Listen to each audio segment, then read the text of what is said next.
Hello, I'm Isaac Hayes III, founder and CEO of Fanbase, and I'm here with a very important message. We are at a turning point in the Black community where we must have equity in the apps we use that scale to billions of dollars.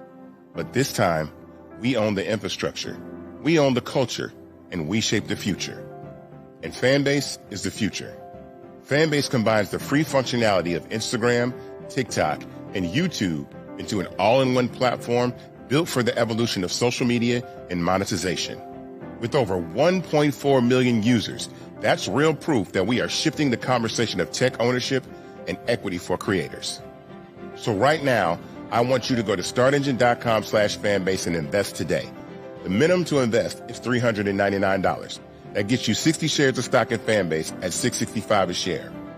This marks a turning point in Black ownership of social media. If we don't take this opportunity to own social media right now, we will always be customers to our own creations. And that can't go on. So once again, go to startengine.com/fanbase and invest today. We must own the platforms where our voices live, our stories matter, and where our culture drives the world. Thank you. Folks, Black Star Network is here. Hold no punches. I'm real revolutionary right now. Support this man, Black Media. He makes sure that our stories are told. Thank you for being the voice of Black America, Roland. I love y'all. All momentum we have now, we have to keep this going. The video looks phenomenal. See, this difference between Black Star Network and Black-owned media and something like CNN. You can't be Black-owned media and be scared. It's time to be smart. Bring your eyeballs home. You dig?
Hey, folks, today's Monday, December 8, 2025. Coming up on Rolling on Filter, streaming live on the Black Star Network, Congresswoman Jasmine Crockett is jumping to the United States Senate race, running for U.S. Senate in Texas. We will go live to Dallas for her announcement. The affordability crisis is squeezing everyone, impacting housing, food, child care, health care, and energy. Pennsylvania became the 28th state to pass the Crown Act. A conservative radio host is blasting state legislators, saying they're not doing enough on affordability. I'll talk to her. Let's talk about the facts of the case. Also, Supreme Court heard a significant case of presidential power today, with the conservative majority looking ready to hand the convict in chief another big win. A black pastor blasts those who voted for Trump, calling out some of his congregants. And another black pastor out of Detroit says, Trump has done more for me than anybody else black. We're going to break down some black stuff he's ignored. It's time to bring the funk. I'm Roland Martin Unfiltered on the Black Star Network. Let's go. Whatever the biz, he's on it. Whatever it is, he's got the scoop, the fact, the fine. And when it breaks, he's right on time and it's rolling. Best believe he's knowing. Putting it down from sports to news to politics. With entertainment just for kicks, he's rolling. It's on go, y'all. It's rolling Martin, rolling with rolling now. He's funky, he's fresh, he's real, the best, you know he's rolling Martin now.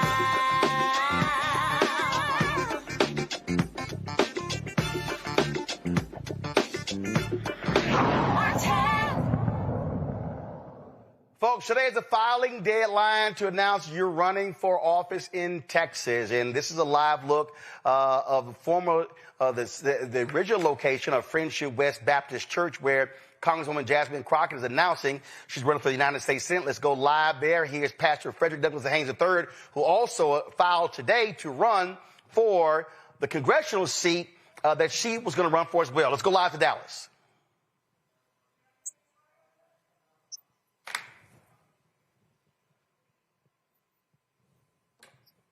All right, folks. So there's an audio feed. I don't understand what's going on. So let's. What feed are we looking at? Okay. So. Okay, we're seeing this. Yes, it is. I got it on my YouTube channel, folks. I'm listening to it right now. So I don't understand.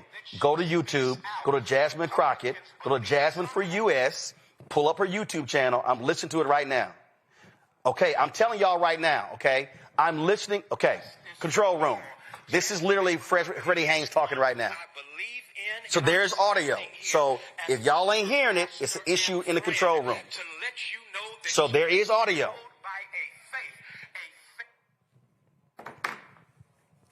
All right, let's do this here. Go to the feed. Let me go get my iPad, and I'll play it from here. So let's do this here. Play a commercial right now. I'll be right back in 60 seconds.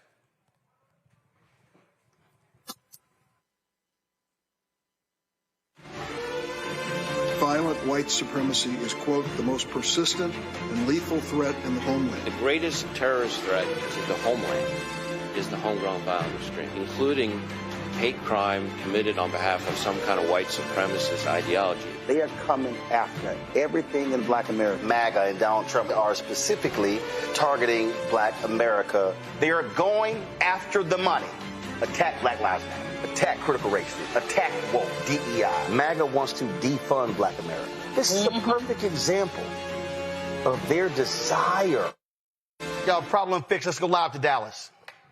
Fight for those who cannot fight for themselves, but also fueled by faith as she puts on the whole armor of God. She's a facilitator. I love that about Jasmine Crockett, because especially during the last administration, she was a facilitator of funding that came to our district, that came to our community, because she's a fighter, she's a facilitator, but wait, she's a friend to everyday people. Listen. Listen, Jasmine Crockett has made District 30 a national district. Everybody in the nation knows Jasmine Crockett. She's the baddest sister out there.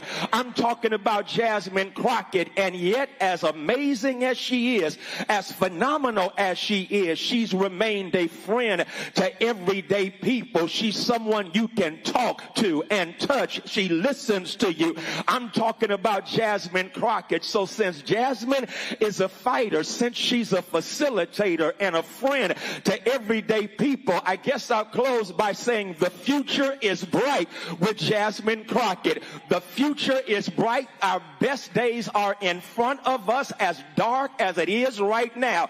With Jasmine, the light is about to break out and shine. And so, y'all, I've got confidence in Crockett. I know there is justice with Jasmine. I hope y'all get what I'm doing right now, because Jasmine Crockett, that master alliterator, is someone that we need for such a time as this. Y'all know I'm a preacher, so I got to at least use that on you, because Esther was called to the kingdom at a dark time. Esther was called to the kingdom when it looked like a people were going to get erased, and yet Esther stood up, and because she stood up, a future was facilitated. And so, y'all, here is our Esther, and I'm simply saying, in the name of Ann Richards, in the name of Barbara Jordan, in the name of Eddie Bernice Johnson, would you receive from me right now the next senator from the state of Texas? I'm talking about Jasmine Crockett.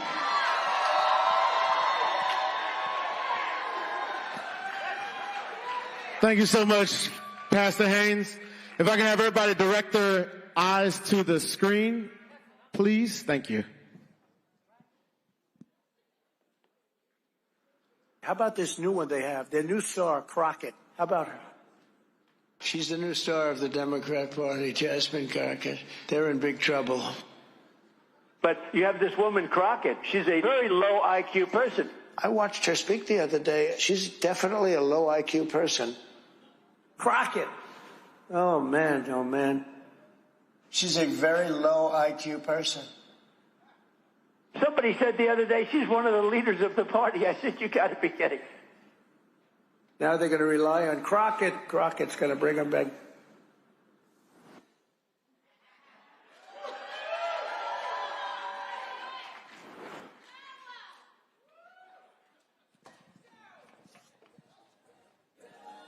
All's my life I has to fight. All's my life hard time. All right, ladies and gentlemen, the moment that we have all been waiting for. The next U.S. Senator from the great state of Texas. Please welcome to the stage, Miss Jasmine Crockett! We gon' be all right. Huh? We gon' be all right. We gon' be all right. Y'all look good. Y'all look real good. But are you fired up? Are you ready to go? All right, Texas, let's get down to it. I know y'all are ready to hear some good news, and some of y'all already heard it before you even got here. Yes, it is true. I am running to become your next United States Senator from the state of Texas.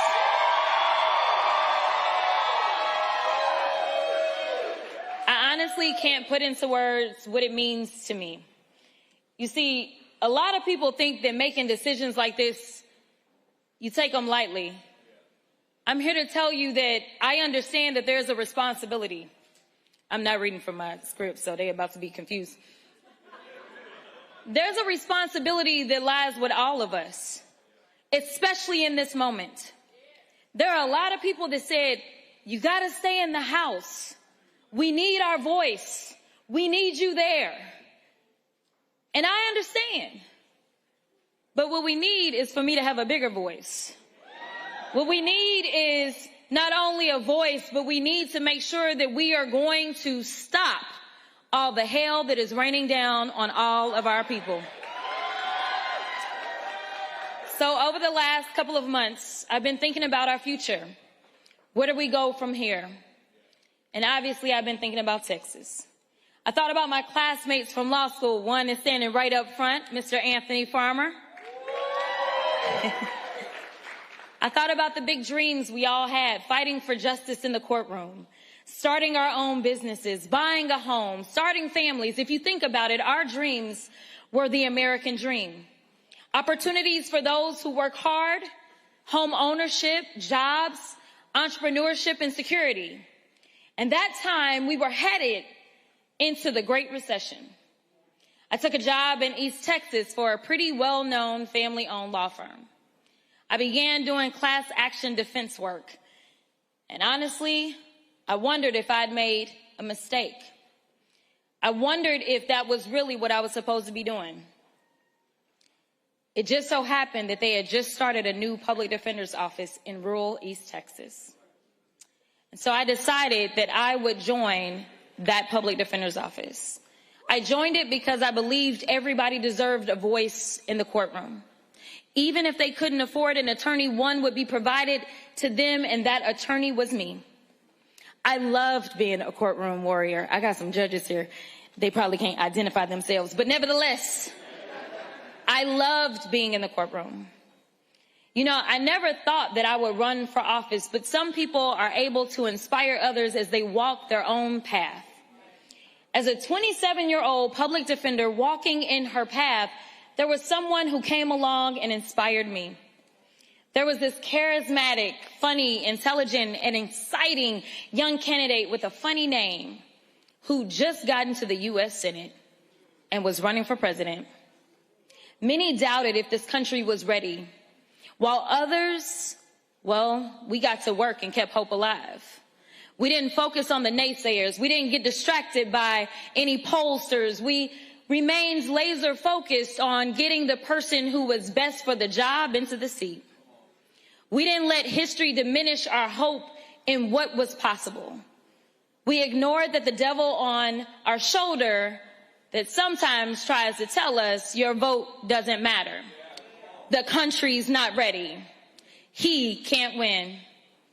And responded with that timeless American creed. Yes, we can. Yes, I'm talking about President Barack Obama.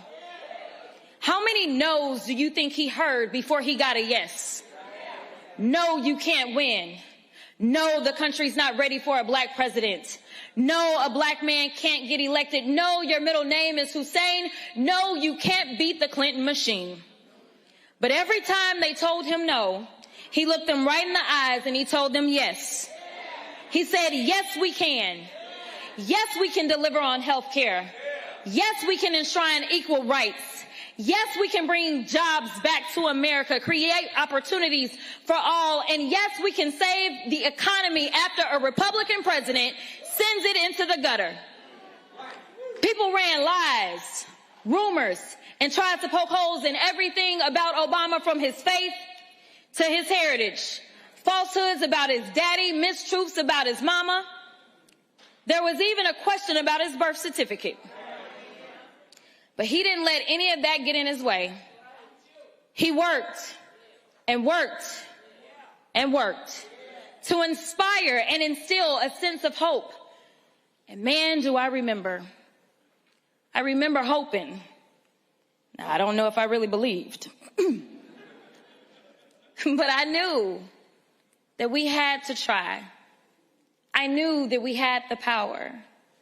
He turned those no, you can'ts into yes, we cans. Yes, we deserve better. Yes, we will dig deep. Yes, we can. Back then, as the housing bubble burst and the economy crashed, I saw everyone around me struggling. I saw a system that ignored them and legal system that failed them. Then I remembered Obama's words. Change will not come if we wait for some other person or some other time. We are the ones we've been waiting for. We are the change that we seek. So many of you don't know, but I was 28 by now. And I decided that I was going to run to become the Bowie County Democratic Party chair. I was elected as the youngest black Democratic Party chair in the history of Texas. Later, I moved to Dallas, and frustrated by the broken laws on our books, I ran for the Texas House of Representatives to be that agent of change. I took on the establishment, ran against an incumbent, and there were folks in my ear, that devil on my shoulder, that said I could not win. I was being outspent 5-1. And even those that said I had to be less of myself, I tuned that noise out. And even though I was outspent, I was never outworked. When I look across this room, I see folks who knocked on doors for me back then in 2020. I see people who believed in me before any viral moments. I see people who believed that I could and would be different. I see the people that locked arms with me. Some of those elected officials that went out on a limb and endorsed me when nobody else would. You see, I didn't get anywhere on my own. Every step of the way has been with you. The people who have fueled this fire. You've chipped in your hard-earned money. Hey, donors, because I see some of y'all too.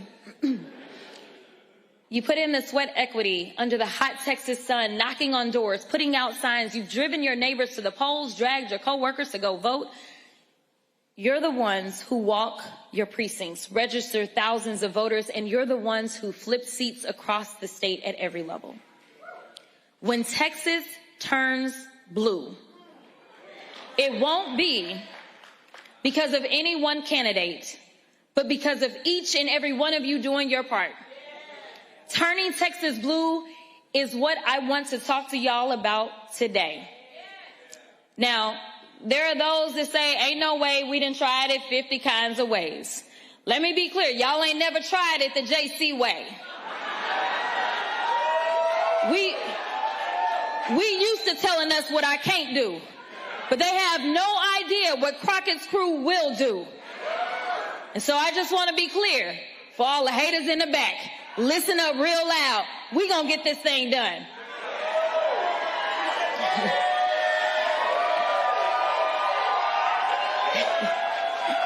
So they tell us that Texas is red. They are lying. We're not. The reality is that most Texans don't get out to vote. The reality is that the people that I used to work with in the Texas House did everything that they could to make sure that they could suppress voices. If we were so red, they wouldn't be so pressed. Let me be clear.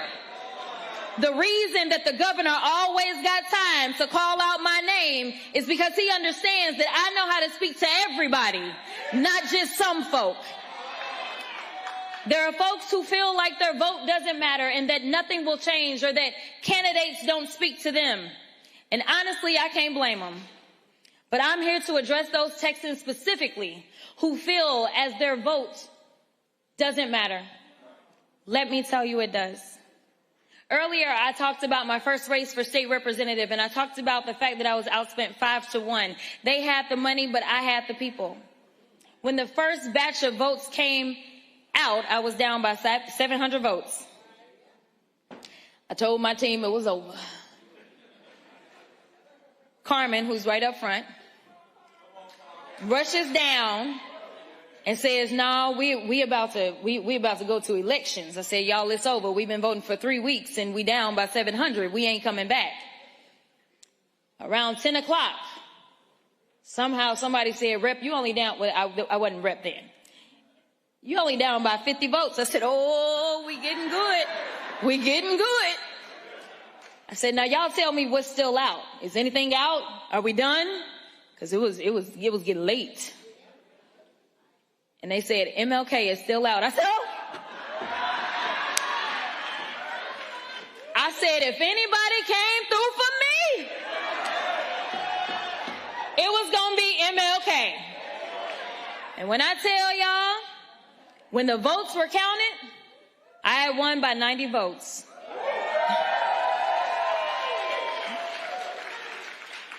Out of 10,000 votes that were cast, I won by 90. It was the closest state house race in the entire state of Texas that year. So you know where those votes came from? They came from the mom who organized the entire neighborhood to go vote because she knew I would fight like hell for her daughter. It came from the retired firefighter who talked to each and every one of his or her neighbors in the senior homes and the people that they lived around. It came from everywhere. It came from the churches. It came from home healthcare workers who ran across the street to vote at the library during their lunch break. It came from citizens who hadn't voted in years, but went to cast their ballots because they believed that I would bring a new generation of servant leadership to the government of the people, by the people, for the people. Each and every one of those votes made up the 90 votes we needed to bring change. And I'm going to add this. It even came from unhoused folk. See, what y'all don't understand is that people like to devalue certain people. But the only place that equalizes us is at the ballot box. So I don't ever want anybody, no matter what your socioeconomic background is, to believe that you don't matter or you don't count, because the time that you count is when you are at the ballot box. A single grain of rice can tip the scales. Every single vote counts, and that couldn't be truer in the United States Senate. It was a single vote in the United States Senate that saved the Affordable Care Act, that saved millions of Americans' health care coverage. That vote was cast by John McCain, who showed bravery and honored his oath of service. Yeah, clap it up. He bucked his party's president to do what was right for his constituents. Sadly enough, we all know that Senator John Cornyn does not have the guts to stand up to Trump. But I can tell y'all who does. I do. Cornyn carries on with business as usual while small businesses across Texas take the hit from Trump's tariffs. Well, I'm done with politics as usual. I'm done with going along to get along, and it gets us nowhere. I'm done watching rural hospitals and public schools close their doors. I'm done watching parents be afraid to send their kids to school or the mall or the movies because Republicans have flooded our streets with guns. I'm done with the senators sitting around doing nothing while Trump takes your hard-earned money, skims your Social Security, slashes Medicare, and gives tax breaks to billionaires. I'm done. I'm done watching the American dream on life support while Trump tries to pull the plug. The gloves have been off, and now I'm jumping into the ring. I'm asking for your support to be the next United States Senator from the greatest state of Texas.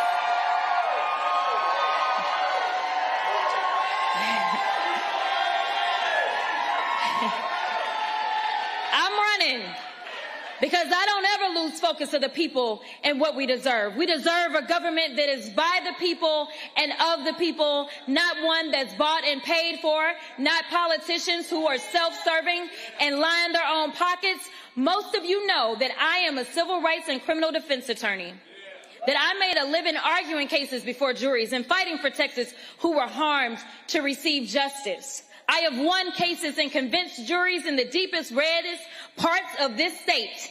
And I'm ready to make the case to the people of the great state of Texas. My experience spans both state and federal.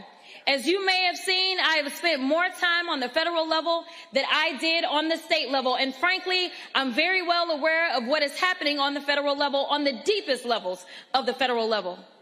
If elected to the Senate, actually when, I was about to say, y'all slow. I will begin on day one fighting to lower costs, deliver on health care, make home ownership and entrepreneurship accessible to all, and hold Trump accountable. I'll hit the ground running, because I'm already in the belly of the beast right now. Many people wonder why I jumped in this race so late, and I just want to be clear that this was never my intention. This was never about me. I never put myself into any of the polls.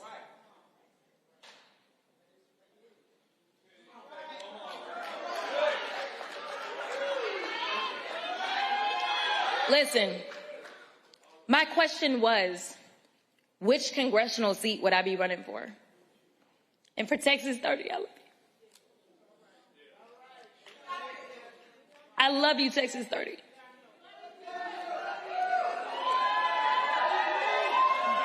Okay, I'm gonna finish. But the more I saw the poll results, I couldn't ignore the trends, which were clear, both as it relates to the primary as well as the general election. I could have played it safe and continued serving in the United States House of Representatives for as long as my constituents would have me. But I don't choose to do that. Because Texas, this moment we're in now, is life or death. It's all or nothing. It's now or never. We find ourselves at a crossroads. We're faced with a hard choice to make people believe. We've got to make sure that they understand that we are not to go back. We are not to allow our hard-earned progress of our foremothers to be wiped away. We lose Social Security, Medicare. We lose the right to vote, to love, and live freely. That's one path where we go back in time. The other path is learning to live in Trump's America and shrinking ourselves into the shadows. It looks like people who are afraid to worship or love freely because people are simply, right now, afraid to walk down the streets. It looks like a country facing denial, bank loan denied, healthcare denied, American dream denied. But I'm here to tell you there is a third path, a path where we move forward as one people united under a common vision, a path where we reject Trump's false promises and reject his lies and division. I'm asking you to walk down this path with me, shoulder to shoulder, and envision a Texas where every child, no matter their story, can go to the best public schools, can afford to go to college or learn a skilled trade, a Texas where that child has every opportunity to grow and thrive. That means nutrition, healthcare, mental health, and safety. Imagine a Texas where that child grows up and can buy a home with first-time home buyers assistance. Imagine that child wants to start a business and create jobs in their community they live in Texas, where they can actually access some capital to get started. Now contrast that to our reality today, where a child's opportunities are limited by their zip codes. I think about the children in Houston who had their school district taken over by Abbott. I think about the children in Lufkin who went hungry this summer after Republicans cut funding for summer EBT.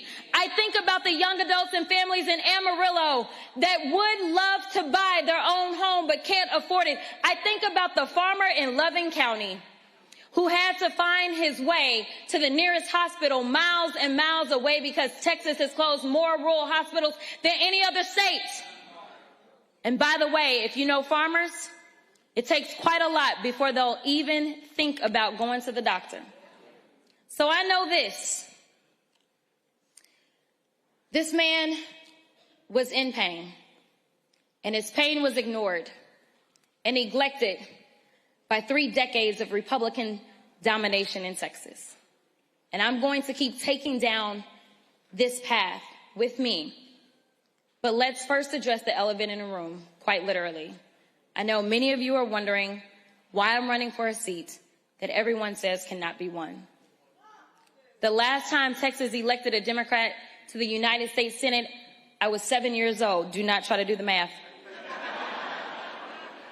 Cornyn was already 36 and serving as a district judge.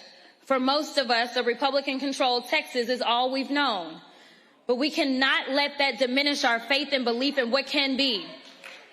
I stand before you because I'm not looking backwards in the past. My eyes are fully ahead and fixed on the bright horizon ahead of us. I'm running for this seat because I'm going to be hung up on the brokenness. I'm not going to be hung up on the brokenness of the past. I'm focused on fixing up our future. Many people have asked, and all of us wonder, can we win this race in November? I'm here to say, yes, we can. I'm also here to say it's not if we can, but if we will. If we will get out and knock the doors, call the people, and meet them where they are. It's a matter of if we will do the work to have the necessary conversations about the future of our nation. Will we come together as one? This isn't about me or them. It's about you and us. This is not about ambition. It's not about my ambition. It's about yours, your hopes and your dreams, and a government that has your back, not pushes you back. No Democrat has done what we're seeking to do, and that is win a statewide election in Texas in the 21st century.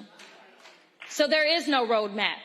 There is no blueprint, and there is no cheat code. So for everybody that thinks they got it, just watch and I'll give it to you. This path we're going on together is one that must be forged ourselves. So let's be honest. If there was anyone with the recipe, well, they would have already won. But I also know this. If Mississippi can flip seats, then why can't Texas? If Georgia can elect 2 Democrats to the United States Senate, then Texas can too. In 2012, Mitt Romney won Texas by 16 points. In 2016, Trump won Texas by 9 points. As his administration went on and people felt the hurt, his margin in 2020 shrunk.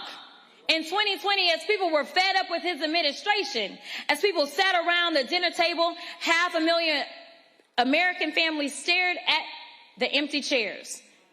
The chairs once filled by loved ones who died from COVID. I remember the long lines, the lines we waited in for rapid testing, the line folks needing unemployment, the long lines at the food banks. Well, guess what, y'all? Under Trump 2.0, people are still unemployed or forced to work multiple jobs.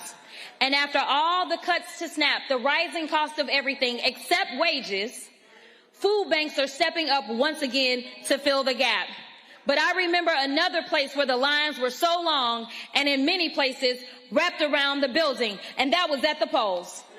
We turned our pain into purpose. We kept the faith and we did the work. We put fear in the hearts as the margins tightened and we were closing the gap. What did they do in response? Did they take a look in the mirror? Try to offer real solutions to the real issues? No. Instead, they decided to come up with ways to keep you from being heard, to make it harder to vote and easier to cheat. Well, I'm here to tell you, don't cheat yourselves. Don't fall for the okie doke. I'm asking you not to worry about the naysayers, the critics, and the haters, because they already here, y'all. It's not about them or what they believe. It's about you and us, what we know is possible when people come together. So I'm asking you to tune out those intrusive voices that say she can't win because she's black, because she's a woman, or because she's a Democrat.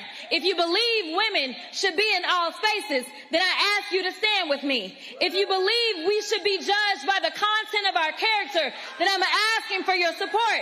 And if you believe this election should be about the issues, who has the better policies and ideas, and who is best for the job, then I ask for your vote in the Democratic primary election this March and again in November. You see, we know what the Republican tactics will be. A flood of lies and attacks designed to turn blacks against whites, city against country, and you against me. They are experts in the politics of division. It's how they've gotten here. Division is how Trump got elected and then re-elected.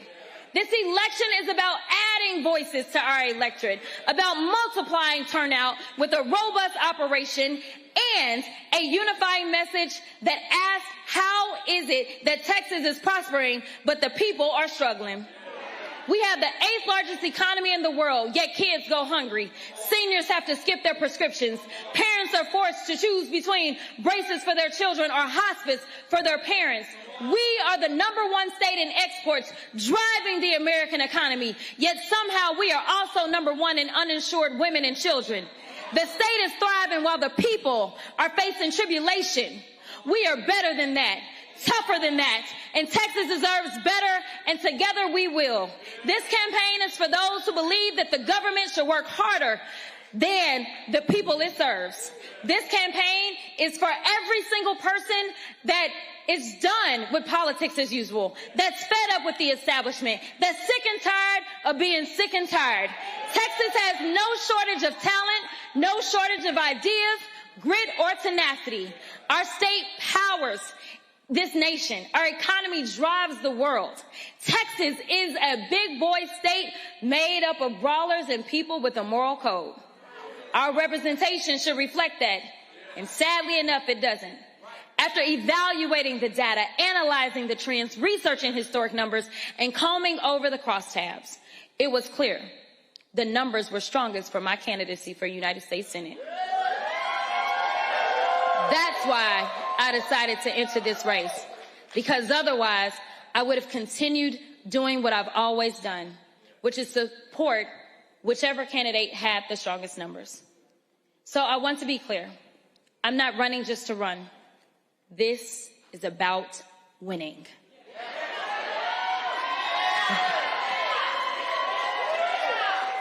As a candidate who is constantly attacked and seen as a threat, it's because I am. I'm a threat to the system that's been holding us back from our full potential. I'm a threat to a system that works to protect politics as usual, that seeks to maintain the despair and unfairness in our state. I'm a threat to those that have lost their moral compass, abandoned their purpose, and want to be kings instead of public servants. I'm the only candidate in this race who has served on the federal level, has taken on this administration, and sought accountability. I'm the only one who has gone toe-to-toe with Donald Trump, and there's a reason he's always got my name in his mouth. There's a reason John Cornyn has been attacking me since before I even entered this race. There's a reason folks have tried everything they could think of to try to keep me out of this race. And I believe that's because Trump has seen the same numbers I have. I have a track record of getting people out to vote, moving people who were disillusioned with politics and felt like their vote didn't matter. Since running for public service, I have vowed to increase accountability, accessibility to every office I've held. Through it all, I've never lost sight of the people. I've built winning coalitions and brought together voters of all backgrounds, all stars and stripes, and every walk of life under the common belief that government should be of and for the people. Government should work to make living easy for those who work hard for a living. My message, rooted in slashing costs, making home ownership and entrepreneurship attainable for all, strengthening and growing the middle class, is one that Texas, all of Texas, from the Panhandle to Port Arthur and from El Paso to East Texas, can believe in. This campaign is about winning with a strong, multiracial, multi-generational coalition of people that is reflective of this great state that is, by the way, 61% people of color. There is room in this campaign for everyone who feels like our state is heading in the wrong direction. And that's the majority of Texans, whether you live in Dallas County or Dickens County. Groceries are too expensive. The light bill won't stop going up. People are being crushed by their rent or their mortgages. That's why I'm running now, to get Texas back on track, to be a fighter for the middle class. Hardworking Texans, ranchers, farmers, young families, oil workers, small businesses, and everyday people who make this state vibrant and make us an economic powerhouse. Today, under Trump and 3 decades of Republican rule in Texas, those very Texans are under daily attack. They are attacked for how they worship, who they love, what language their grandmother speaks. And you don't know who will be next on the chopping block. I'm running to protect Texans from these attacks and safeguard the rights our Constitution guarantees. I'm running to knock down the door to opportunities that have only been cracked open for the elite few. I'm running to make home ownership and entrepreneurship pillars of the American dream an obtainable reality for all Americans once more. I'm running to get Washington back to work on issues that actually matter. Together, we will send a signal to the entire nation. Don't mess with Texas. And certainly, don't count us out. I believe I am the candidate in the strongest position to defeat whoever emerges after they finally get out of their stuff. even if that's my buddy and dancing partner, John Cornyn. John Cornyn has spent 41 years in elected office. Anyway, I'm not even gonna get off track. He's been an elected official since I was 3 years old. Speaking of 3, I want y'all to know that Cornyn has been in office so long that he collects 3 fat pensions, courtesy of you, the taxpayer, on top of his Senate salary, which is also paid for by you. By the time I graduated law school in 2006, Cornyn was already drawing his first pension. Guess Doge didn't catch that one, huh? But anyway, so after 4 decades and 4 fat checks every month, Cornyn has forgotten who sent him to the Senate. He's forgotten he works for 30 million people in Texas, not one Florida man who's never called this state home. About 2 pensions ago, Cornyn used to actually try and help Texas. He used to speak out against Trump, the candidate, and denounce the border wall. What happened, Big John? Because now all you're doing is bending the knee, kissing the ring, and running ads about how you vote 99% of the time with Trump. Well, John, I kept telling you, you had a 1% problem. And the problem is putting the 1% of Americans who are billionaires before the 99% of us who have to wake up every day, clock in, and hustle to make ends meet. The 99% of us who had to go out and earn what is ours. It wasn't handed to us by Daddy. At a time such as this, we cannot afford to have a senator who cowers away from a fight worth fighting. I will be tougher on behalf of all 30 million Texans. At the end of the day, the Republicans, they know they're in hot water. They shut the government down for more than 40 days and 40 nights while people scramble to make ends meet and keep America open. His economic policies and his tariffs have drained our bank accounts, forcing millions to live paycheck to paycheck. While SNAP funding hung in the balance and families had to figure out how they'd even put bread and water on the table, mothers fed their children bread with butter and a sprinkle of sugar to quiet those growling tummies. And while this was the reality for middle America, Trump and his cronies were busy planning a lavish Thanksgiving feast. Now, Christmas is around the corner, and after a whole year of office with Trump, what has he done? Absolutely nothing to fulfill his #1 campaign promise, which was to bring down costs. Well, prices have tripled since Trump became president, and we're all feeling it. When I first got to Congress, I served on the Agriculture Committee. I worked on the Farm Bill and SNAP. And let me tell you, between delaying the Farm Bill, offering no real solutions on immigration, slashing SNAP, and slapping on tariffs, nobody has been hit harder than our farmers, ranchers, and the millions who grow our food. At a time when farmers are filing record bankruptcies, when grocery stores are going up even more to cover the cost of all of their economic loss activity because of the SNAP cuts, and as more rural hospitals close in Texas than anywhere else, how can our senator go along with this? How can he vote for 99% of this and then ask for yet another term with a straight face? John, you listening? You're the only one in Texas who gets 4 checks to do 1 job. Meanwhile, there are households where both parents work 2 jobs. The oldest child has to get a job as soon as they legally can, and still the family is barely keeping their head above water. That is the reality for far too many people. But John Cornyn and his MAGA buddies, or shall I say frenemies, since we never know how he really feels about MAGA, they're so far out of touch with reality. They live in their own worlds. The cost of everything has gone up except for wages. People are working more and they're working harder. But that check is looking just the same, and that dollar doesn't stretch as far. They'll tell you that my agenda is out of left field, when in reality, it's just right for Texas. My agenda is affordability, it's healthcare, it's energy independence, it's American manufacturing, it's protecting our natural resources, it's providing the best education to every child and not saddling them with lifelong debt in the process. When prices are lower, that dollar goes further. Consumers have more confidence in spending power, businesses thrive, and our economy is healthy. The more people that are insured, the less healthcare will cost for all of us. If we spend on preventative care, we can save way more instead of waiting until somebody is sick. When we invest in clean energy, your utility bill goes down. When we build more housing, the rents and mortgages come down. When we have more affordable childcare, Head Start, and universal pre-care, then families will have that huge burden lifted from them. Childcare has become a second rent. Y'all say amen if you got children, because y'all know I ain't got none. I heard they expensive. My whole platform is rooted in my belief that life should be more affordable for those who make America run. It's centered around opportunity and a fair shake to work hard, get ahead, and have a chance to earn your dream no matter your story. To live in a country where you know your rights will be protected at every level, to feel safe walking down the street. That's what I have always fought to do, and I won't let up now. The stakes and the prices are way too high.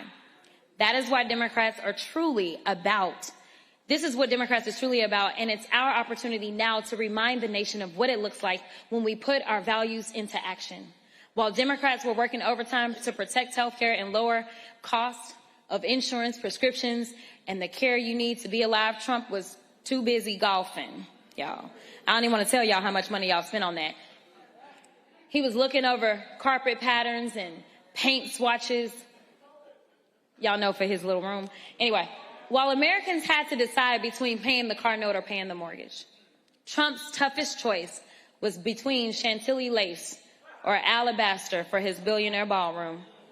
The American people have been watching, and even those who weren't watching, they felt the effects and know the pain. Trump's unpopular policies will cost him the Republican majority in the Congress. He knows that, and that's why he called Greg Abbott and said, I need 5 seats from Texas. I'm entitled to them. And Abbott got right to it. Well, Trump, I know you're watching, so let me tell you directly, you're not entitled to a damn thing in Texas.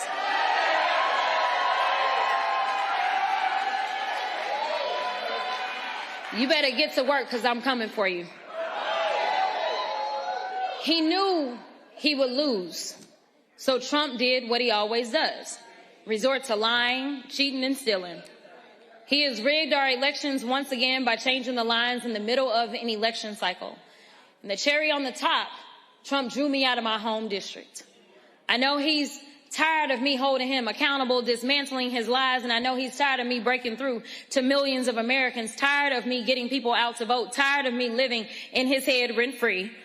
Well, Mr. President, you couldn't beat me at the ballot box. And so, as y'all know, a judge that you appointed, Mr. President, he said your maps were unconstitutional, but you ran it up to your loyal activist cronies at the Supreme Court and snatched representation away from almost 500,000 people I represented right here in CD 30. Well, I'm here to tell you, Donald Trump, you won't get rid of me that easily. I'm not going away. I'm not giving up. I still believe in this country. I still believe that we are in the land of opportunity. I still believe in the bright beacon of hope amidst a sea of despair. I still believe Texas will lead the way and prove to this nation and the world what I know to be true. So I'm asking you, will you join me in this campaign?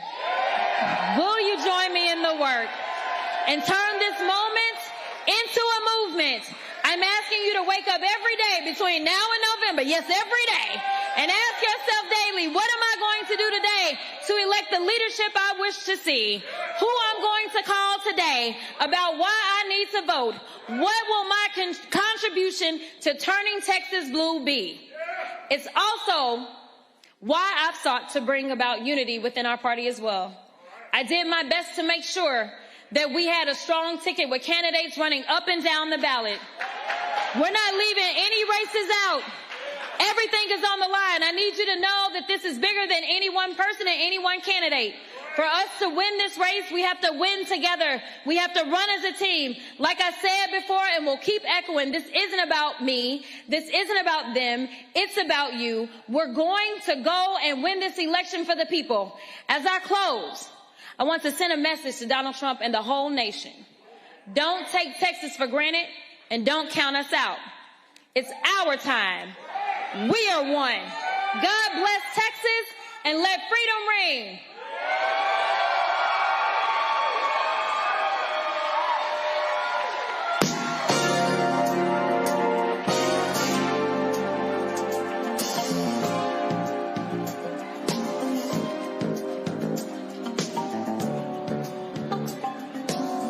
All right, everybody, let's give it up one more time for the next U.S. Senator from the state of Texas. All right. If everybody can remain in their place temporarily, DJ. All right. So, my elected officials in the middle, if you can exit the same way you came in, my young lady on my right and your left will guide you. Everybody after that, can you please go to where the entrance door is and you'll line up there. And it isn't mandatory, but Jasmine wants to take a picture with you guys, so if we can do it in an orderly fashion, that would be great. Thank you so much. All right, folks, Congresswoman Jasmine Crockett just announced she's running for the United States Senate in Texas. Colin Allred, former Congressman Colin Allred, who ran for the U.S. Senate against Ted Cruz, was in the race. He dropped out today. He filed to run for Congress in District 33, so they ran in that particular race there, and so that's what's going on there. Let's bring in my panel, Randy Bryant, DEI disruptor, joining from D.C., Ome Congo Dominguez, Senior Professor of Electoral School of International Service, American University, State Representative Jolanda Jones of Texas. Jolanda, let me start with you first. Congresswoman Crockett, this is big news, obviously. A lot of people are like, oh, my gosh, she's guaranteed to lose. But she talked about it. Texas is 61% minority, but 61% of the folks who vote in Texas are white. The issue here is Trump's numbers among Latinos has dropped in a massive way. The numbers have dropped in a huge, huge way. And so now what you're seeing is this whole thing now coming out. When you look at the numbers, she's saying, hey, Republicans are nervous, saying that if Ken Paxton beats Cornyn in the primary, they say, hey, Paxton is going to be in trouble. And so she's like, hey, she studied the numbers, and that's what they're saying. Hey, if Paxton is an issue, if he wins, then that could be problematic for Republicans by having someone with her name ID and the ability to raise money running for U.S. Senate. Well, I think she said everything she was supposed to say. And I think that if anybody can motivate people to get out and vote who don't have faith in the system, I think it's probably her. And so, I mean, I'm excited to hear it. So I didn't know what she was going to say, but I think she hit all the nails on the head that she needed to hit. And as a person who lives in Texas, I'm sick of the people that we have as our senators. They never do anything for us. So I think that her running for Senate has caused a bunch of confusion in other places, but I think that'll all work itself out one way or the other. I mean, I've already heard all kind of conspiracy theories about what's going on in Dallas. And I also think it's interesting that Pastor Frederick Haynes, who I'm really good friends with, announced to run for Jasmine's seat. So I'm excited to see. Hopefully it'll help people down ballot everywhere in Texas. So I think if anybody can motivate black people to come out to vote, it's probably her. So I'm excited. I mean, Texas needs to go in a different direction. And I think that what Trump intended for bad, I think God maybe end up having it go for good, because I, again, think it's going to help everywhere, including all those racistly gerrymandered seats. Absolutely. And, listen, a lot of people out here on Congo saying, well, she can't win. But the bottom line is, I remember they said, she referred to it, look in Georgia. You can't look at what's happening in Georgia, and you can't win there. Somebody has to run. And you have to, listen, Texas has 254 counties. Democrats only have offices in 81. It's an unorganized state. Texas has the most eligible black voters of any state in the country. Significant Latino votes, many of them who are eligible but not registered to vote.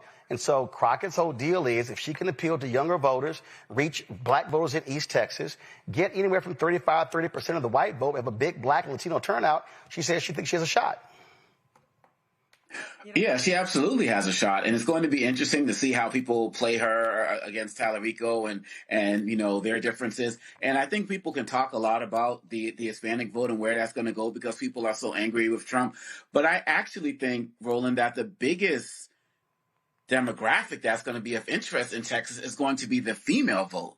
Because we don't talk about it on a national level in terms of a lot of the mainstream media networks, but some of these stories that are going on of what's happening with women and the abortion ban, so many of these stories we read in like ProPublica and all of these places, they're happening in Texas. And the stories that in terms of women just basically being shackled on some levels, also the challenges with it being illegal just to give consultation about abortions and all of those types of things, I think that's also going to rile up a lot of women. And that's not something that's new for Jasmine Crockett. She talked often about being on the campaign trail for Biden and Kamala and talking to women and hearing their stories. This is something that she's really passionate about. It is always something that she's been strong about, and I feel like that's going to be a strong case as well. And she's the only woman who was in this Senate race in Texas. And so I believe that Texas had the lowest voter turnout second lowest voter turnout of the presidential election. I think with people like her and Tallarico being in the race, that's going to change exponentially. But quite honestly, Roland, I was hearing her talk so much and I was just thinking like,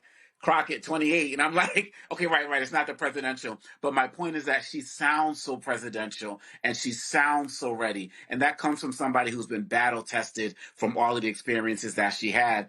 And I think that she would be a great representative for Texas. I hope they see the same way. Randy.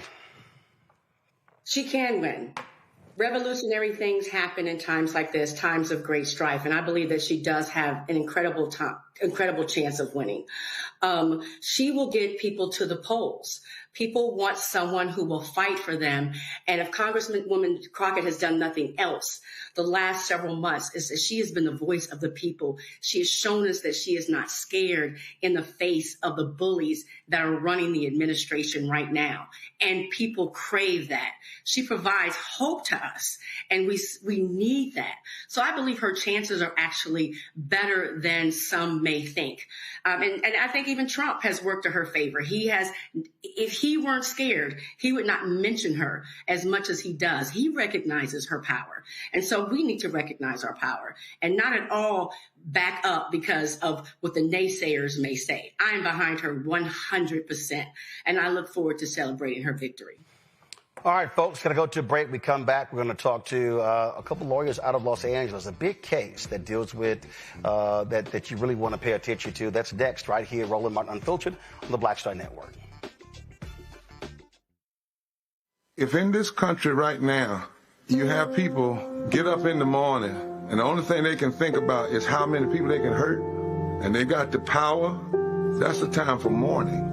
For better or worse, what makes America special, it's that legal system that's supposed to protect minorities from the tyranny of the majority. We are at a point of a moral emergency. We must raise a voice of outrage. We must raise a voice of compassion. And we must raise a voice of unity. We are not in a crisis of party versus party. We are in a crisis of civilization, a human rights crisis, and a crisis of democracy itself. And guess what? You've been chosen to make sure that those that would destroy, those that would hate, don't have the final say, and they don't ultimately win. Hey, what's up, everybody? It's Godfrey, the funniest dude on the planet. And you're watching Roland Martin Unfiltered.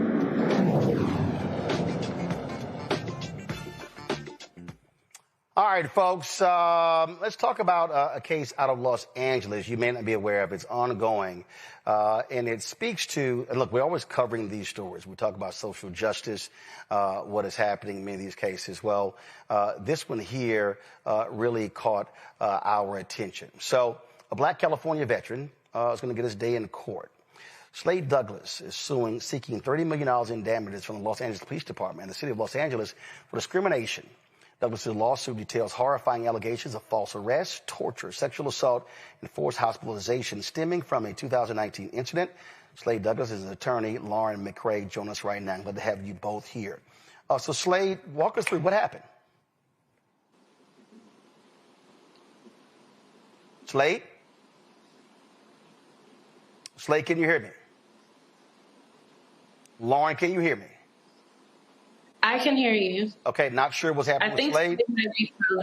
But Lauren, just go ahead and walk us through. Okay, so during this incident, the officers allegedly received a call for service. They show up to Mr. Douglas's home. They ask him to speak with him. He allows them to enter into the foyer area of his home to speak. They tell them that they got a call from the Veterans Affairs that he may have been thinking about suicide. He immediately tells them that's not true. I have no idea why they called. This was actually a swatting by the VA. Mr. Douglas, as you mentioned, he's a respected veteran, and he was making a complaint with the VA. When the representative was frustrated with him, she ended up calling 911 and making a false report that he was suicidal. So once the officers get there, he tells them, that's not true. I didn't make that call, or I didn't make those reports. And immediately, one of the officers starts walking towards his bedroom. At that point, Slade rightfully invokes his Fourth Amendment right to tell the officers, you know what? Don't go into my bedroom. Don't walk around my home. If you do that, I'm going to have to ask you to leave. Eventually, the officers still continue to try to search his home. So he invokes his Fourth Amendment right. He tells them you need to leave. He tells them to leave 7 times. They refuse to do so. Eventually, Mr. Douglas calls 911 for help because these officers are here violating his rights in his home. One of the officers clearly gets visibly triggered and screams at him to put down the damn phone, and immediately handcuffs him after that. A clear First Amendment retaliation. And that's one of the claims in the lawsuit. So after that, they handcuff him. They parade him through his apartment, put him in the backseat of a patrol car. He has a diagnosed spinal injury. So he requests a reasonable handcuffing accommodation under the ADA and asks for his handcuffs to be placed in the front. Instead of providing him with that reasonable accommodation, they laugh it off. And then they conspire with the LA Fire Department to get liability off of the city by transporting him to the hospital. And there at the hospital, he suffers a sexual assault by way of forced catheterization. He's forcibly drugged with sedatives while restrained, and he is also subjected to these forcible blood draws. So in our lawsuit, we have claims for Fourth Amendment violations, due process violations, as well as violations under the First Amendment and of the ADA. So this has been, how long have y'all been dealing with the city on this? Oh, wow. So it's a long time coming. We're finally supposed to start trial on December 15th. And, the lawsuit was filed in 2020. This incident happened August 27th of 2019. We were actually supposed to start trial last year in August. And due to reasons that I can't really get into too much detail about right now, we ended up continuing the trial and being able to conduct further discovery.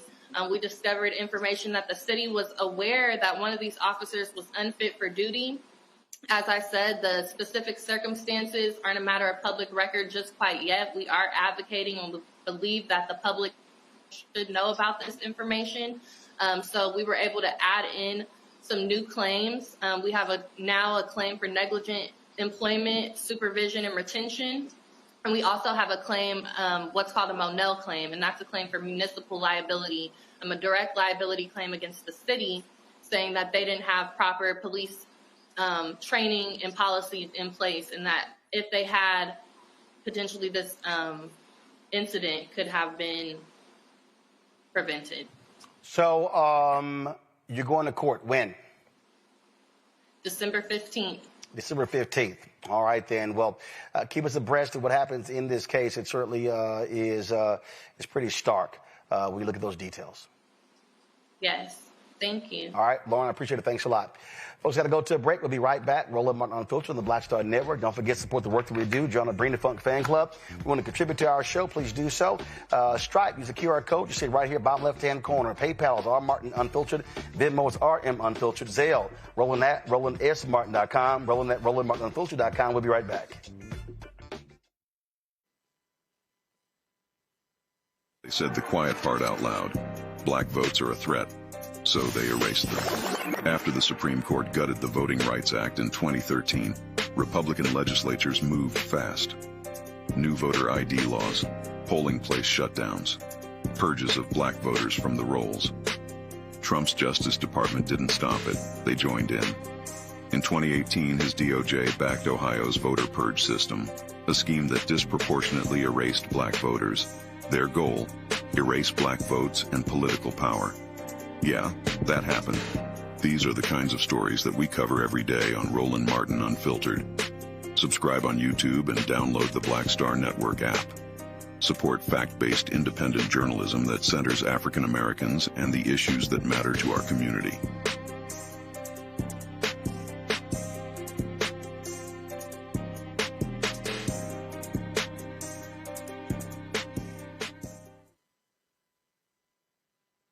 It's your boy Earthquake, giving Roland Martin something to do, because he don't know what to do. He from Texas. Ain't his fault.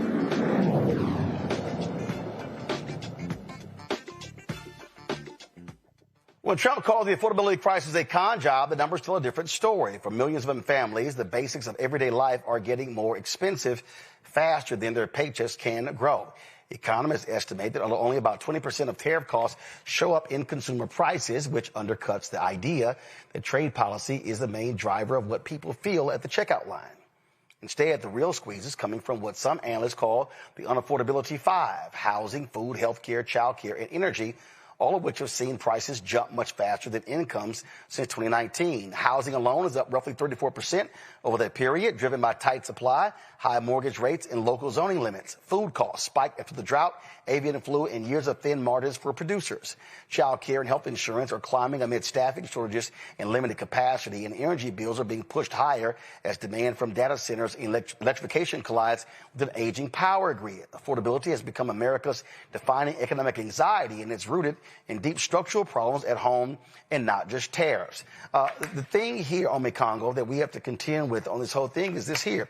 You cannot continue to have the wealthy expand their wealth and then you squeeze middle class, lower class, and poor people. When you have these battles, when you look at AI whacking jobs, and again, rich getting richer. When you have folks who want to oppose a living wage, that's a real issue. And so the thing right here from a political standpoint, the individuals that are making tackling the affordability issue are going to succeed politically. You look at Zoran Mamdani in New York City. On the national level, Republicans, look at some 20, 30 Republicans, according to Puck, are talking about retiring because they're afraid they're going to lose the House. And so when you look at the bills being addressed, that big, ugly bill passed to not address the affordability issues. Republicans standing behind Trump and this uncertainty of the tariffs is, again, hurting the economy. That's what folks have to recognize is going on here. I mean, enter Jasmine Crockett. I mean, this is one of the reasons why she has such a strong chance of winning, because she has been a champion in all of these issues. And let's also be mindful of the fact that Kamala Harris had an affordability plan. Everyone's saying affordability now is the language of the day. But if Republicans are going to keep running away from this, shoot, here's hoping that more of them retire, because they are too scared to get in the way of this man and his agenda. And I saw just this weekend, one of his son's companies that he's affiliated with got a $620 million contract with the Pentagon. So this kleptocracy is real, and people are seeing that as well. I'm running into some, white people that I know who are saying that their white privilege isn't even working for them right now because the economy is so terrible. And so more people are rising up to actually see that this man is a fraud, while he's building a ballroom that's bigger than the entire White House itself, while he's pardoning all of his friends right now and drug dealers and the like. And the jig is up. And if people don't speak up now, I'm just glad that they're finally realizing it. But once again, Roland, it's all going to matter as it relates to that ballot. It's all going to matter as people show up, because if people are saying, yeah, Trump doesn't care about me, he doesn't care about my life, and so on and so forth, oh, but I can't vote for the Democrat, then this is all going to be for naught. This is a time where people need to continue to stand up. And we saw it in the elections that happened in November. That momentum needs to keep going because Trump has clearly shown that he does not give a damn. He hasn't done a single thing to lift the pocketbooks, to lift any of those 5 issues that you brought up, to change those for people. In fact, it's his exact policies that's making it worse. And many of us in this society right now are having tougher times than we did under COVID. And this is a man-made phenomenon, and he's continuing to milk the country while more of us suffer. And I hope more people continue to speak up and vote for candidates, regardless of their backgrounds, who are challenging this issue. But if you're running, Jolanda, you have to be speaking to the issues and talking very specifically about policy and not just saying Trump, Trump, Trump, and the Republicans. And so, as someone who's elected, how do you make that argument? Take us through, how do you speak to the voters to say why you should back me over my opponent? So what you have to do is you have to connect the dots for them. I think that a lot of people don't understand the dots. So they don't understand. They want just like somebody to make a conclusory statement and they just believe it. So the question now is, when you go to the grocery store, why are eggs more expensive? When you go to the grocery store, why is milk more expensive? You have to explain, again, a lot of dots. You have to explain the tariffs. You have to explain that the farmers that grow the food aren't getting the taxes that they used to get from in the form of payments from the government. And so that's why eggs cost more. You have to explain that farms are crashing, so there's less supply. Therefore, the demand is high. You're going to have to pay more. That is what that we have to do. My question, especially in Texas, though, is Trump has been masterful in just saying that the Democrats did it, the Democrats did it, the Democrats did it. As Jasmine said when she was speaking, Republicans have controlled Texas for a long time. But in Texas, even though Republicans control the House, they control the Senate, and they control the governor's office, the people just believe that it's the Democrats' problem. So I think that we're going to have to go knock doors. I think we as elected officials are going to have more town halls and explain to them how government works. And I know I plan on doing that, to have town halls in my district to let people know, if you vote for me, this is going to help this. If you vote for me, I am going to vote when bills are filed that we get more Medicaid, that we get more Medicare. I am going to vote that we give you more subsidies, that we provide more money for affordable housing. People don't understand that, Roland, and that's exasperating for an elected official, because I'm at a conference right now and they were talking about, well, people, you have to be able to tell people this. Well, when I try to be on the radio and just explain things, radio costs. So it's easier said than done, but we're just going to have to go and we're going to have to take it to the streets, and we're going to have to meet people where they are. We're going to have to go to their homes. We're going to have events in their districts. A lot of people are transportation challenged. They can't get to places. We're going to have to do more things where we can have teletown halls where people can actually watch these town halls on their devices, because it's just very, very, very difficult. And we need to explain to people how things actually work. People don't understand how much money is being sent overseas. People don't understand what's being cut here, which translates into why they don't have money. And as an elected official, especially a state representative, it's just hard to do that, but we're going to have to do it. So what I'm hoping is Jasmine's candidacy mobilizes people to go and actually knock doors, to explain to people how government actually works and why in Texas we are failing because we continue. And I'm a part of I live in Texas, but why Republicans are getting elected. And then the question for me is the way that they racially gerrymandered these districts, is that going to matter? My question is, are Republicans sick and tired of being sick and tired? Are they going to take a chance on people who are speaking to their issues? Because at least in Texas, what I've seen is that people respect their privilege more than they respect their issues. And as the doctor just said before this, he's got people with white privilege saying their privilege isn't getting them as much. The question is, are you going to pay attention to your issues, or are you only going to focus on race? Randy, because what you're doing we're going to stay in the same situation that we're in. Randy, the points that Jelana makes up is something that I've talked about, that we have to be operating in an age what I call educate, enlighten, and inform. And, one of the things that Gary Chambers is doing in Baton Rouge, they're having these civics courses. I've talked about this publicly. What really has to happen is we really do have to walk people through. When Jelana says, hey, it's hard to explain this stuff on radio, first of all, when you look at, how many conservatives dominate talk radio, don't have many people who are progressive. But a lot of people just don't know.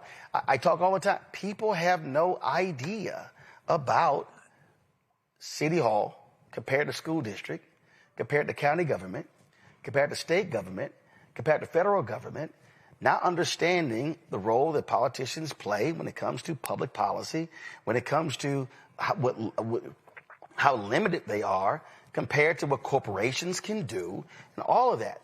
So I've just long believed that there has to be a massive amount of education taking place in this country, and there should be civic classes, lessons, stuff happening every single week so people know and understand. And you can't just do it, a month before the primaries in March in Texas or 2 months out. This is what has to be happening for a whole year to position people for the next election. Right. The Republicans and the Trumplicans have really benefited greatly on what is the dumbing down of America, where a lot of us don't know what's happening and how our government runs and why certain issues are important and why we can't afford to buy eggs at the grocery store. How did we get here? And so it would benefit us as a whole if people became more educated about what's happening. We need more U's. We need more Rolands and people always just giving information, not just right before an election, but now. I do believe also that that the average everyday person wants to learn. I believe that's why we're seeing an uptick in people of all ages, socioeconomic levels, races, and religions really pouring into independent media, looking on social media because they want to learn. And so the onus is on all of us to teach as many people as we can. If it's just, meeting at libraries or making videos, because they have to be educated so they can have a vote that helps us all in the end. Trump and them have made it off of just slogans and anger. They just really tell you who to hate. They don't tell you why we got in that situation. And they certainly don't give us how we're going to get out of the situation. Whereas we have an opportunity right now to teach people how we got where we are and how we get out of where we are, how this whole system works. And I think that education will absolutely work to our benefit. So all of us need to become involved. All of us that feel as if we have an understanding of the government and how it works, it means we start having conversations, whether it be at the dinner table or in churches or over dinner with friends. These conversations that we used to have, I believe, back in the day about relevant matters need to start back up again. So everyone feels informed and as if they're a part of this situation. And look, I think organizations have to do that as well, Jolanda. I mean, again, when you have organized entities, organizations have to be educating its members, but then saying, okay, now I need y'all to go do the exact same thing. The onus just simply can't be on a politician or a party. I agree with you. Hold on one second. The onus can't be on a politician or a party because, see, then that becomes politics. I tell people, I've never self-identified as a Democrat or Republican. So when I'm talking about issues, I'm talking about what matters to me, what matters to black people. That's not party, that's issues. And so a lot of people, the moment you introduce politics, oh my God, I don't want to hear it. But we have to explain to them that the issues you care about, politics plays a significant role, and we have to show people how those two things work. But we've got, so first of all, let me say this, let me brag on myself just a little bit. I actually passed a local civics and school bill in Texas, Roland, to actually teach what each governmental body does, right? School board, MUDs, TERSs, you understand that. Now, Republicans control here, so we'll see what they put in the textbook. But I also say, Roland, that you've got to break through the inertia of people struggling, right? You working overtime, you're trying to figure out how you're going to pay daycare, you're trying to figure out how you're going to pay your rent, your car note. Are you going to be paying attention to what's going on? Which is why I think, because so many people receive their information in their hands, we're going to have to do more of these town halls with different social media and YouTube or what have you, so that people can watch. And we need to just do that because it's just very, very difficult. A lot of people think that, I mean, there are people who are apathetic, right? Like, I'm sick of politics. I don't believe it works for me. What has it done for me? I'm not going to vote. But some people are just struggling. And we're going to have to get to them, and we're going to have to speak to their issues just like we've all said, because people need to know that there is a solution if you pay attention. And that's what, again, like, for example, I have a town hall talking about, what bills do you want me to file? Like, what's important to you? You got to show up, tell me what bills you want, and you got to talk me through it, let me know your problems, and then figure out which bills I'm going to adopt to file, try to ferret through the system. And we need to have more town halls like that invite the people that are struggling to share their ideas, because believe me, we as elected officials don't have all the answers. A lot of times, if we just listen to our constituents, we can figure out how to solve a problem, because they actually can tell us things that we need to know in order to solve the problem. Absolutely. And look, this is something that we have to recognize. And I'm telling you, when people that recognize everything that happens in our society, everything in politics is a role in it. Every single thing. Housing, there's a political component to housing. Food prices, we see with tariffs, a political component. We can go on and on and on. So we can't have people who are checking out of a political process. We need people checking in. We go to a quick break. We come back. We're going to talk about a Supreme Court argument that could give Donald Trump more power. You're watching Roland Martin Unfiltered on the Black Star Network. This week on The Other Side of Change. Book bans, anti-intellectualism, and Trump's continued war on wisdom. This is a coordinated backlash to progress. At the end of the day, conservatives realized that they couldn't win a debate on facts. They started using our language against us, right? Remember when we were all woke and the woke movement and all that kind of stuff? Now everything is anti-woke, right? When we were talking about including diversity, equity, inclusion, and higher education, now it's anti-DEI. All this are efforts to suppress the truth because truth empowers people. You're watching The Other Side of Change, only on the Black Star Network. Are you ready for the holidays? This week on A Balanced Life with Dr. Jackie, we're talking about all things anxiety and the holidays, whether it's performance anxiety, presence versus presence, making certain that everybody in your space understands the boundaries and how to respect your home. This week, we're talking about those things that will allow you to have a peaceful holiday season. It really is not about perfection. It's really about, the house feeling warm and cozy and peaceful. You don't have to like everybody, but what you can do is be cordial in those environments. That's all this week on A Balanced Life with Dr. Jackie here on Black Star Network.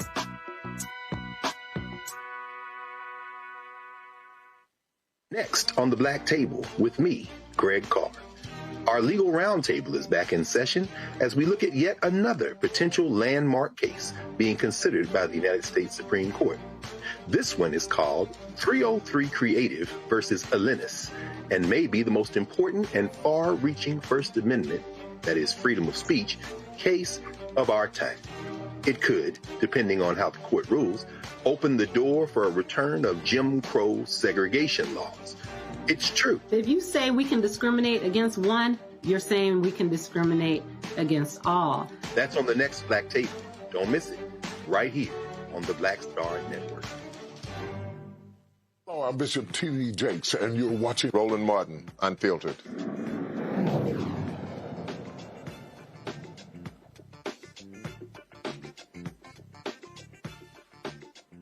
All right, folks, time for news headlines with Black Star Network anchor Brittany Noble.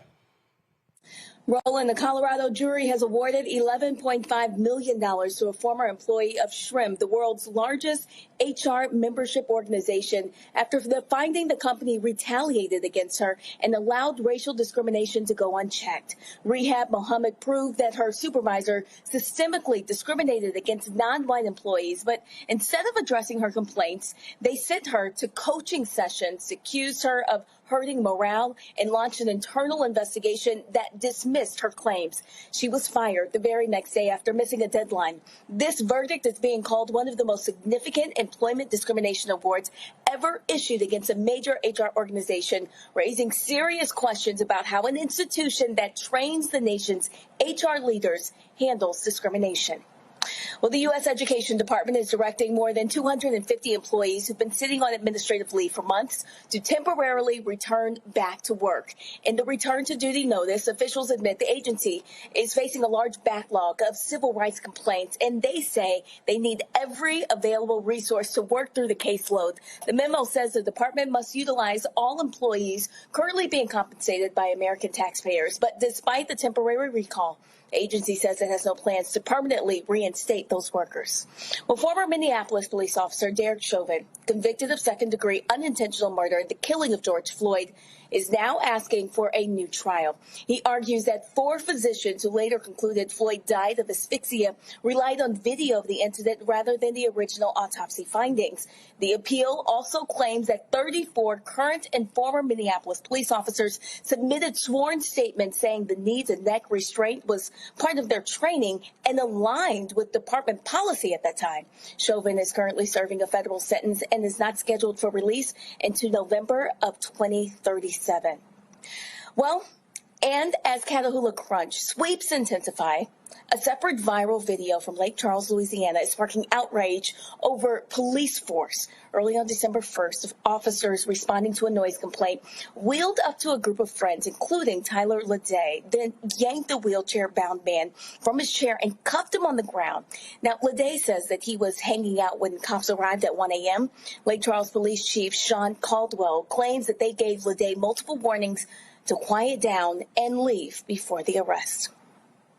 Well, the Trump administration is changing which days Americans can now visit national parks for free next year, removing Martin Luther King Jr. Day and Juneteenth from the list, and instead adding Trump's birthday, which falls on Flag Day.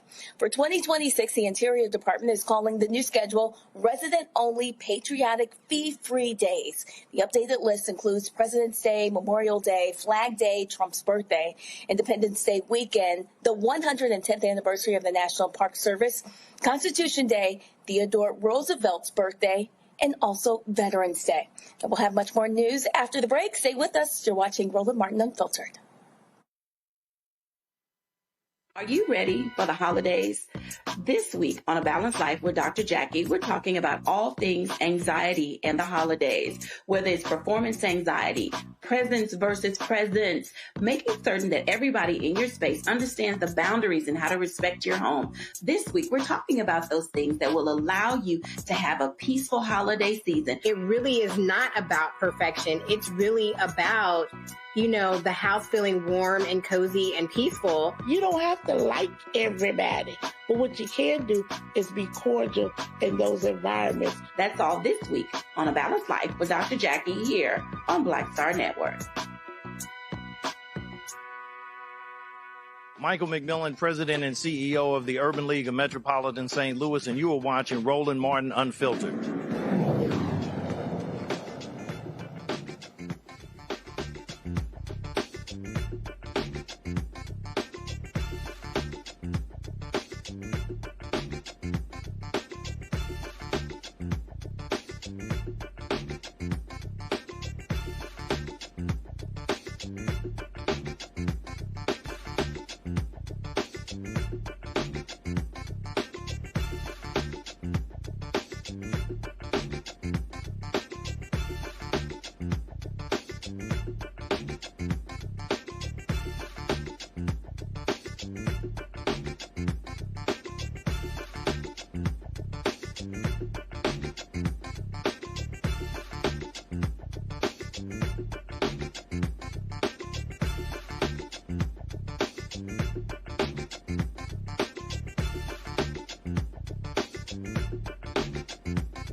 Supreme Court heard arguments over presidential power. We've been here before, y'all, okay? And so this was a case that came up regarding Donald Trump. It's Trump versus Slaughter. So this is the case. Go ahead and pull it up. Go and pull it up there. So Trump versus Slaughter. Pull the graphic up, y'all. Thank you.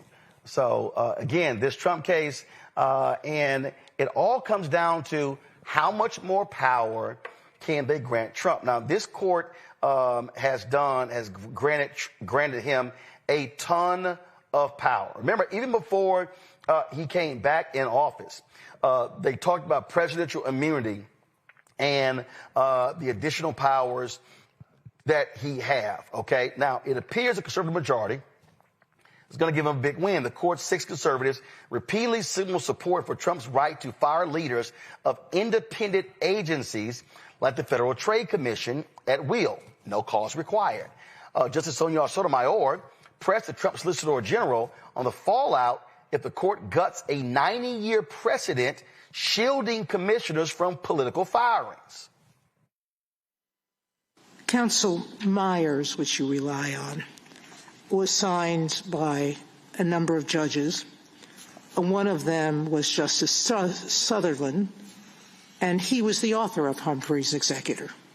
So 4 out of the 9 justices who signed on to Myers signed on to Humphrey's. So you're thinking, or you're arguing, that the reasoning of the more current justices on this court have more purchase than the views of renowned jurists like Holmes and Brandeis, who dissented in Myers, of people like Justice Story, who disagreed with this proposition. You're suggesting that we have a better view than either Congress or all of those previous justices about what absolute executive power means. That's basically your argument. All those justices in the past have been wrong, and the current ones are right, or at least the current ones of the Shigella law majority. I'd say 2 things in response to that. I think the court was correct in the following decisions: Ex parte Hennon, Parsons, Shurtleff, Myers. Those all involve different and distinguishable situations. Now, with respect to the one component of government that you're not speaking about, when the FTC was created, as has been the case with most of these independent agencies like the Federal Reserve, particularly there, but not that much lesser with the FTC, Congress emphasized the importance of independency and the prestige that independence would give to the decisions of agencies who are going to subject the public to rules and regulations of which there might be burdens. And that independence is being taken out or undercut completely. Why are you so sure that Congress would have preferred to have the independence narrowed than not to have the agency at all? Some of my colleagues have suggested in prior cases that we shouldn't be engaged in the severability actions at all. But here you are arguing that, no, we should be doing that. Why? Are you going to be consistent? The prestige, I would say 2 things in response to that. The prestige of independency is not a constitutional value. The constitutional value is the separation of powers and the vesting of all the executive power in the presidents. That is the according to the laws that Congress makes. And that's the point Justice Jackson was emphasizing. What you're saying is the president can do more than what the law permits. I think I would repeat what I said before. There's a strong line of precedent recognizing that the text and structure of the Constitution confer on the president the exclusive and illimitable power to remove executive officers, and as a result of that, Humphrey should be overruled. Folks, the case deals from Trump's ouster in March of FTC Commissioner Rebecca Kelly Slaughter. He defied Humphrey's executor, the 1935 ruling that's long insulated agencies from Oval Office interference. Of course, a decision could come down in June. Huge, a lot of different cases are going to be deciding. The thing here, Randy, is this here. What Trump has been doing is trying to, again, argue that essentially the person in the Oval Office is a king. They can do whatever they want, whenever they want. And so what this Supreme Court has done is like, yeah, go ahead.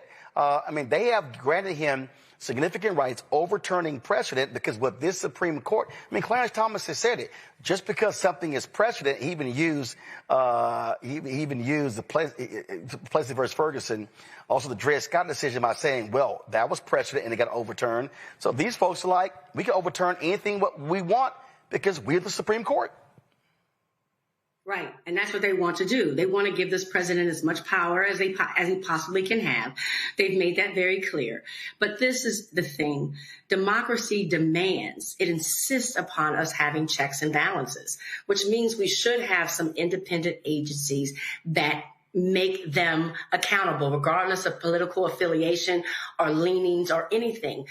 That has always stood the test. That has always been the way our government was designed to work. But of course they don't want that, because they want Trump to have the power to fire people without any cause because they're not going with the way he wants them to go. And that's what he set up the Supreme Court to do. It doesn't matter what's right or what's wrong. It doesn't matter what the Constitution says. Just do what Trump wants you to do. Again, a dictatorship. So it's quite scary times right now, because we have some Supreme Court justices that are not going to live by the law, it seems as if, but they're going to live by, their honor and duty to Trump. McCongo? People always tell the story of, like, dictatorships happen because, a leader comes in with tanks and storms the presidential mansion and blah, blah, blah. This is how a lot of dictatorships actually form, where you have people who come in and use the democratic process to get to power and then use that power to destroy the democracy. And they get the people like the courts to go along with it. This is what is happening right here in the United States with Donald Trump. The fact of the matter is that this individual, Donald Trump, he is a lawless individual, but he's empowered the Supreme Court in so many ways to empower him. And they're going to realize one day that he's going to become too powerful for them to be able to control and bring those reins in. And that's why, going off what Randy said, it's really up to the people to stand up, to really be the real check. Bayard Rustin said that we protested because we didn't have the right to vote. When you have the right to vote, you don't need to protest. We need to do that combination of both right now. And this Supreme Court has let us down at every single juncture. It has been the lower courts that have been stepping up, even Trump-appointed justices. But as been said many times right now in this society, we are on our own. And when I say we are on our own, I mean it's we the people. We are left. Congress is checked out. The Senate, the House, the Senate Republicans, they've copped out as well. It's up to the people to continue to stand up, to let Trump know that we can't have a king, and to let the Supreme Court know the same thing, because they are complicit in the destruction of American democracy, and we can't let it stand. Jolanda? All I can say is, as a lawyer, I guess I'm not surprised, because some people are just criminals and they just break the law. But as a lawyer, one of the first things we're taught in first-year law school is something called stare decisis, which means precedent is everything. And Trump has done everything to undo that. He's been brilliant in having all the people that he's placed on the Supreme Court. I think what President Obama didn't appreciate when he was president was that they were going to vote against him, and he did things like they'd always been done in a gentlemanly fashion. And what we Democrats need to learn is, when we take power, we need to just roll people over like Trump is doing. When we take power, we need to change the composition of the Supreme Court, because those Supreme Court justices are so young, they will be there to be able to unwind the civil liberties that we've earned, Black people and other people for a century, and they're unwinding them, and they can destroy us for generations to come. So when we take back Congress and hopefully the Senate in 2026, And when we win the presidency in 2028, we need to change everything. We don't need to look at how things have always been done because they are changing the rules, and we need to learn how to be gangsters. We need to increase the number of Supreme Court justices because guess what? 3 never beats 6, which is the current composition of the conservative court. That's what we have to do. And so we need to start off in 2026, and we need to change the composition of Congress. And then we need to, again, think outside the box like Trump is. He's been waiting for his time. The people, the people who want for black people, brown people, poor people to be at the bottom have been trying to figure out for decades how to send us back to Jim Crow. That is exactly what they are doing because this Supreme Court is absolutely going to rubber stamp anything that Trump wants because the few Republicans, call them moderate if you'd like, who tried to stand up for Trump ended up eventually getting rolled over. And so everybody's terrified of him. So we need some brave people to run for office who are unafraid of Trump and who are unafraid of negative consequences to fight him. Because the one thing poor people need is we need people who will fight. We get that the system is designed to keep us down, but if we don't fight, who's going to fight for us? That's just what we need to do because we, as black, as brown people, as poor people, as gay people, as women, as poor people, we cannot count on the Supreme Court to protect us. We just can't. Indeed. A lot of white conservative pastors, they love trumpeting Trump in the pulpit. Black preachers have been sounding off and speaking to their congregations. Here's my man, Pastor Jenkins, First Baptist Church of Glenarden, Maryland, speaking from the pulpit on yesterday. So the people of Nineveh believed God, proclaimed a fast, and put on sackcloth from the greatest to the least of them. Oh, I love that right there. When Jonah obeyed God, the people changed. And they believed God, and they proclaimed a fast. They put on sackcloth. That word, when it talks about somebody putting on sackcloth, that means they repented. And you know who did it? From the greatest to the least. Let me put it in today's language. Everybody. Everybody changed. Everybody changed. And then verse 6, then the word came to the king of Nineveh. And he arose from his throne and laid aside his robe, covered himself with sackcloth, and sat in ashes. When the people in the city changed, it caused the leadership of the city to change.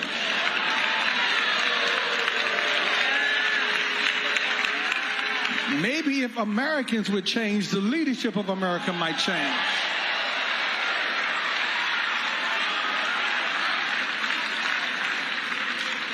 I don't get. I better leave that alone. Let me just roll on.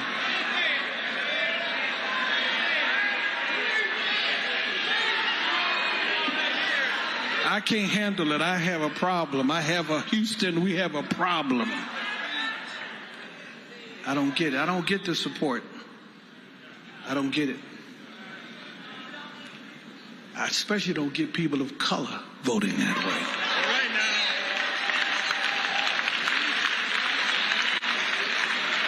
Y'all see the claps are getting lower and lower. Some of them people here, some of them people who like him, voted for him, are here. Don't get mad because you ain't got no job. You voted for him.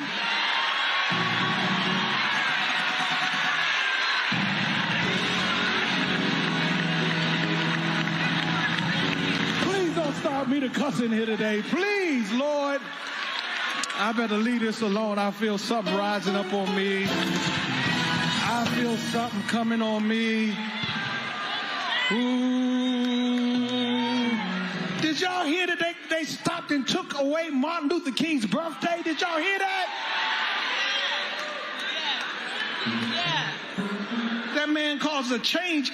MLK, Martin Luther King Jr. caused this nation to rise up and recognize his wickedness. And they took away his birthday for being a national holiday.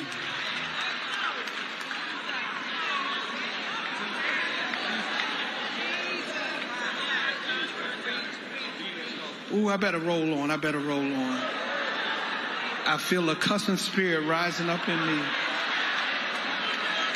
I better take advantage of the fact that I ain't cussed out nobody all day today. Somebody thank God today. I haven't said a cuss word all day today, but I feel something rising up in me.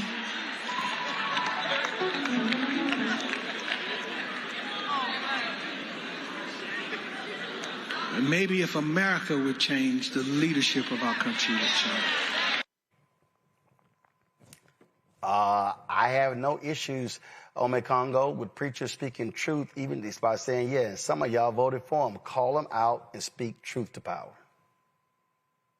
Well, I mean, if these white evangelicals can get up there and praise Trump and have signs up, and even going back to the Bush days, voting for Bush is voting for Jesus, and in every way, shape, or form, they embrace Trump, and they do it brazenly. So it's about time that, and I know they're having many black pastors, but we need more of them speaking up, not only speaking up, but recording it and putting it out there. Because even when we're watching a lot of these news networks, they always talk about, well, Trump's evangelical support is still raises high, but they never say white evangelical support, because black pastors of all faith, black or religious figures, I should say, have been speaking up against Trump, but they haven't been doing it loudly enough, and they have to do it from the pulpit. I mean, we come from a people where the church was so powerful in what we did to get our liberation, not just during the civil rights movement, but all throughout our time here. And I feel like, I'm not as connected to it as many other people, but just looking at it from a distance, I feel like that's something that we've lost over the last 20, 30 years or so. And right now we need to bring it back, because these white evangelicals for Trump,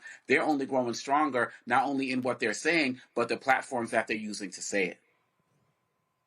Jolanda? So I absolutely agree. And I think we need to call people out, specifically. So here's what I don't understand. When people are struggling, people will always preface what they say with, I'm not saying, you deserve, everybody deserves not to have a job or whatever, but you voted for Trump, or you deserve to be deported because you voted for Trump, but no one really deserves that. My thing is, call people out, hold them accountable for what they do and the consequences of their actions. So if you know people, and one reason I think that a lot of the evangelicals don't is because Trump has this thing with vouchers, which I'm adamantly opposed to, where he's giving churches more money to open schools, to preach these things that are ungodly. And so all the pastors are doing are paying attention to if they get more money. They're not paying attention to whether their congregants have the money to pay their bills for everything. So I do think that we need to call a spade, and more black pastors need to do that. And I think we also need to talk about black men, because we listen to the talking about, black men are starting to vote for Trump. We need to have discussions about that in church and explain in black churches why that's nonsensical, why to vote for Trump if you're a black man is antithetical to black men rising. I just think that there are a lot of things that we need to talk about in church, and they stayed away from it. And now that the Supremes have given churches, I guess, the new right, because it was precedent that churches can get involved in elections, that churches can now get involved. I think we should speak more about it, since now the Supreme Court has given us carte blanche to talk about it in churches. And I think that the church has always been the opium of the masses for black people. Again, not just during the civil rights movement, but when we were enslaved. And so the church needs to do a lot of educating. And now, again, they can, and they can't get in trouble for it. They won't lose their tax exempt status. So I think that now they need to have courage to speak truth to power, and also speak to black people, because we are suffering, and we are suffering the most at every level for everything. And the pastors need to do that. And that's where I think that we as elected officials need to talk more to the pastors, so that we can educate them on how things really work. Again, Roland, going back to the conversation we had before, so that the church can explain these things to the congregants and explain to them why they need to pay more attention to politics, not less. Randy.